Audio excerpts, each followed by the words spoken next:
Good morning student. हमने पहले दिन इकोनॉमिक्स में पढ़ा था इकोनॉमिक्स किसे कहते हैं, उसका परिचय। इकोनॉमिक्स को के बुक को दो भागों में बांटा गया है, व्यष्टि अर्थशास्त्र और समष्टि अर्थशास्त्र। उसके आगे आज हम लोग पढ़ेंगे कि अर्थशास्त्र की विषय वस्तु क्या है। तो इसे मैं एक क्वेश्चन की तरह आपको क्लियर कर दे रही हूँ, क्योंकि अगर मैं इसे टॉपिक की तरह क्लियर करूँ तो हमारे पास इतना वक्त नहीं है कि हम लोग हर चीज़ को टॉपिक बाय पढ़ सके। इसलिए इसे हम क्वेश्चन के हिसाब से पढ़ सकते हैं। अर्थशास्त्र की विषय वस्तु की विवेचना करें। अर्थशास्त्र की विषय वस्तु की विवेचना करें। अर्थशास्त्र की विषय वस्तु क्या है, इसके बारे में हमें जानना है। अर्थशास्त्र की विषय वस्तु, जिस तरह से अर्थशास्त्र की परिभाषा को बहुत सारे विद्वानों ने अलग अलग तरीके से दी, उसी तरह अर्थशास्त्र की विषय वस्तु भी अलग अलग संबंध में अलग अलग परिभाषाओं से मिलकर निकलती है। जैसे कि अर्थशास्त्र की विषय वस्तु को विभिन्न अर्थशास्त्रियों ने अपने अपने तरह से बांटा है। किसी ने कहा ये धन का विज्ञान है, किसी ने कहा ये कल्याणवादी विज्ञान है, किसी ने कहा दुर्बलतावादी विज्ञान है। तो इसी तरह हमने इसे विषय वस्तु में भी अलग अलग तरीके से बांट दिया। पहला है धन संबंधी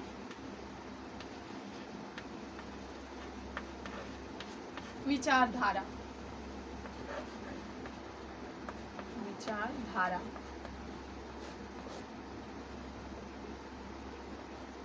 दूसरा है कल्याणवादी विचारधारा।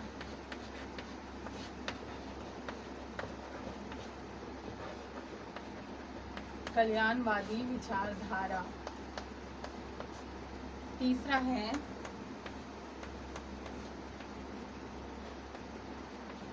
दुर्लभता संबंधी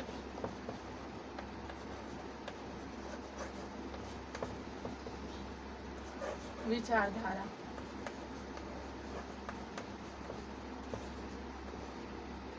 और 4 नंबर में आ जाता है विकास केंद्रित विचारधारा। विकास केंद्रित विचारधारा। आप इसके बारे में थोड़ा थोड़ा लिख सकते हैं। धन संबंधी विचारधारा किसने दिया था? सबसे प्रतिष्ठित अर्थशास्त्री एडम स्मिथ ने कहा था ये धन संबंधी विचारधारा है। दूसरे ने मार्शल एवं उनके समकालीन अर्थशास्त्रियों ने कहा कि नहीं, ये समाज कल्याण विचारधारा है, तो इसे कल्याणवादी विचारधारा मान लिया गया। तीसरे रॉबिन्स ने अपने अर्थशास्त्र में कहा कि ये सीमित साधन और असीमित साधियों का सम्मिलन है। ये असीमित साध्य और सीमित साधन का सम्मिलन है, जिसे दुर्लभता संबंधी विचारधारा कहते हैं।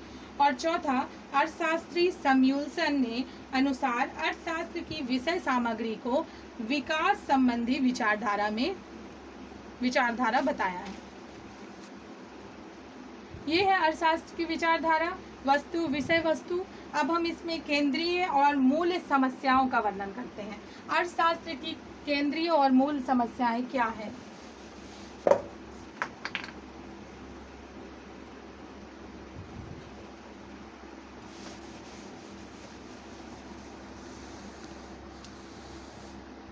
अर्थशास्त्र की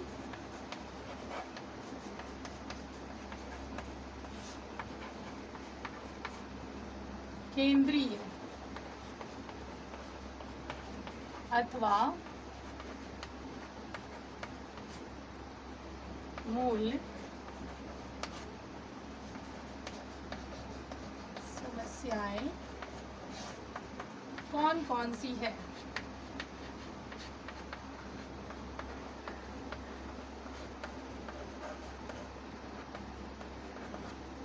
अर्थशास्त्र की केंद्रीय एवं मूल समस्याएं कौन कौन सी है, ये जानने के लिए हम ये सिंपल सा एक क्वेश्चन है कि अर्थशास्त्र में क्या क्या परेशानियां आती हैं। तो सबसे पहली परेशानी है, आप समझ लीजिए कि अगर आपको कोई बिजनेस स्टार्ट करना है तो उसमें सबसे पहली परेशानी हमारी क्या होती है? सबसे पहली परेशानी होती है क्या उत्पादन किया जाए, क्या उत्पादन किया जाए। दूसरा हो जाएगा कैसे उत्पादन किया जाए, कैसे उत्पादन किया जाए। और सबसे तीसरा और बड़ी परेशानी ये है कि किसके लिए उत्पादन किया जाए, किसके लिए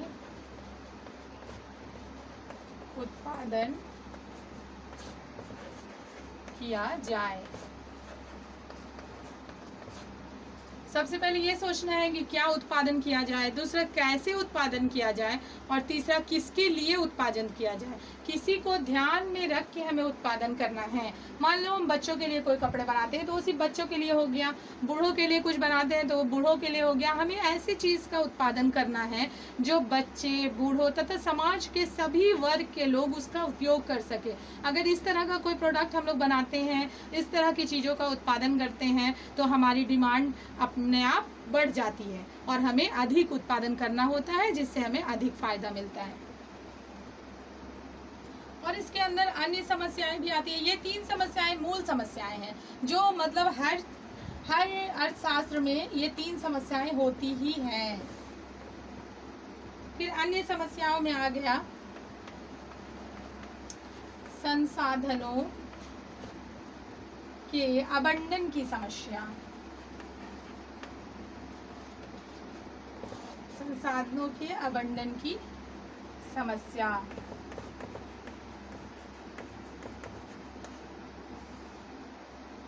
फिर दूसरे में आ जाएगा संसाधनों के कुशलतम, संसाधनों के